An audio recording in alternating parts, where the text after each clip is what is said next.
For today's podcast, as at the time of this recording, I'm recording on the week of Christmas, and a lot of things go through your mind when you're thinking about Christmas. Well, in the word Christmas contains the smaller word Christ, and a lot of people like to holler and moan about put Christ back in Christmas, claiming that the world is misguided in their celebration of Christmas and they're not actually focused on the right thing.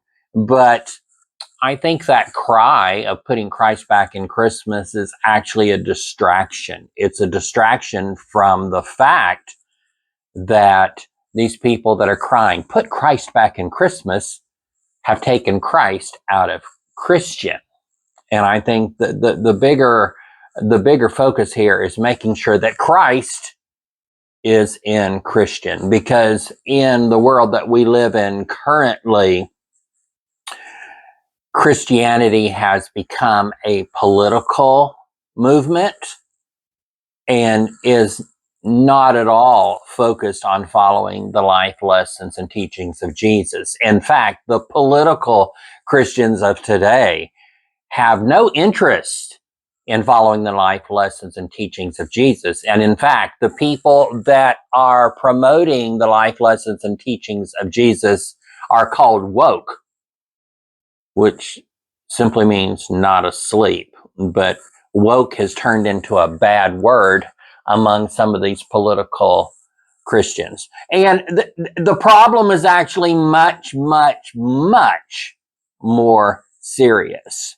Because as Christians, according to Jesus, which is where Christian comes from, we are called to love people and show God's love to people so that we draw people to us. And that's exactly opposite of what's going on, because the people that are claiming to be Christian aren't drawing people to them. They're actually pushing people away. And I would say that Christianity has created a vacuum, and that vacuum is being filled by people that have been pushed away. Agnosticism, atheism is created today by people claiming to be Christian. So the foundation for atheism and agnosticism in today's world is the hypocrisy of those who claim to be Christian. I actually wrote something that I want to share with you, and this comes from my book, Sometimes You Have to Stir the Pot, and this comes from page 181, and this chapter is entitled Creating a Vacuum.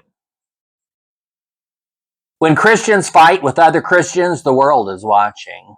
When Christians do not act according to Christian principles, these actions are magnified for the whole world to see.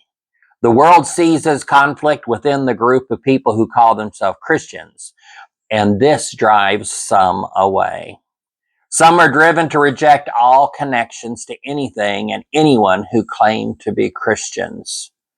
Unfortunately, Christianity has a long history of not acting according to Christian principles. Contemporary conflicts where hate speech comes out only works to continue the bad reputation Christianity has in world's history. The additional impact of false Christianity in American politics makes it exponentially worse. In the 4th and 5th centuries, Christians destroyed villages and murdered the men, women, and children that were considered pagan, non-Christian. From the 8th through the 15th century, some self-proclaimed Christian armies murdered those they encountered that would not convert to Christianity. During the Crusades, a period of Christian expansionism in the 11th through the 13th centuries, many people were slaughtered in the name of Christianity. From the 15th to 18th century, Christians accused people, mostly women, of witchcraft and burned them to death. During this period, Europe settled the Americas, and some native peoples were tortured or killed if they resisted Christianity. In the 16th and 17th centuries, there were wars between the Christians, mostly between the Catholics and Protestants. From 1968 to 1998, the Protestants and Catholics remained at war in Ireland. None of these acts of war were really Christian acts. Most people in ancient times could not read for themselves, and reading the Bible may not have helped them anyway. The people were ignorant and listened to the religious leaders. Sounds like today. Many of these people probably really thought they were doing what was right. I do not know how they justified murder, but they did. We struggle to understand how these people in the name of Christianity could have been so ignorant. However, in the past 40 to 60 years, there have been many incidents of ignorance in the name of God and Christianity. Wars in the Middle East once again erupted in 2023 and 2024 as groups in and around Israel, including Israel, have murdered many innocent while they claim they are at war, protecting themselves and their interests. Much of this war is grounded in religious foundations with Jewish and Muslim countries. The people in America are split between their false belief that they must always support Israel because Abraham's ancestors were God's chosen people, and being against murdering innocent people. What seems to be forgotten is that Jewish, Muslim, and Christian religions are all founded on the ancestry of Abraham. The Israelis, Palestinians, Iranians, and most of the people in the region trace their roots to Abraham. When any war has religious foundations or aspects, religion loses alongside the people at war. The world is very discerning and sees and remembers all this mess under the guise of Christianity and the religious roots for the unrest in the world today. All of this bad behavior based on religion turns people off. The hypocrisy is hard to overlook. The absence of authentic and loving, visible religious practices and religions, including Christianity, creates a vacuum that is filled with agnosticism and atheism. The world sees the hypocrisy and categorizes all religions as fake. Just like the Christians participating in the murders throughout history, there are modern day Christians who really believe they are right in their fights for right. That does not, however, lessen the damage they do against the message of God's love and the mission of Jesus to love everyone. Christians, live your life in such a way that you do not hinder the ministry of Christ. Always behave in Christ-like ways and conduct your business, conversations, and disagreements in a way that is pleasing to God. There is a God who loves all of us, wraps arms of inclusive love around us. Why would we not follow God's lead and love as God's love? Here are some questions I want to leave with you. Have you witnessed or participated in religious-based conflicts that would lessen the ability of the church to share God's love?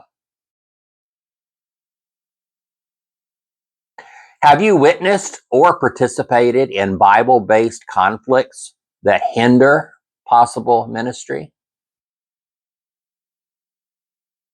How do your beliefs reject some people and turn them away? In what ways should we change our practices so that we can actually follow the great call of Jesus to go into all the world and preach the gospel of Jesus, sharing of God's love and God's call to love others? In what ways has the call to love our neighbors been hijacked by the sense of me right, you wrong, and I got to push it in your face? That's not it. That's not it.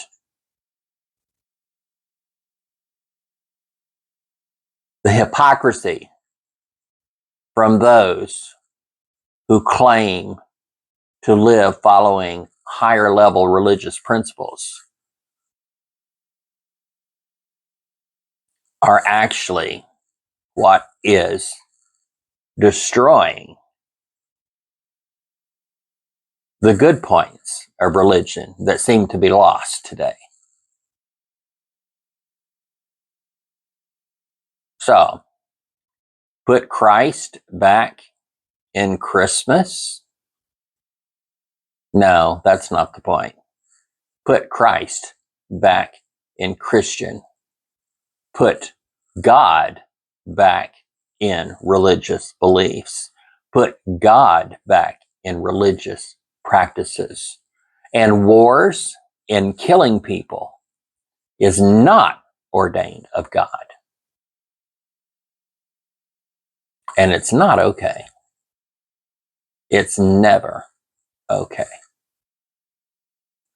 Thank you for watching. Be sure to like, share, and subscribe to this podcast.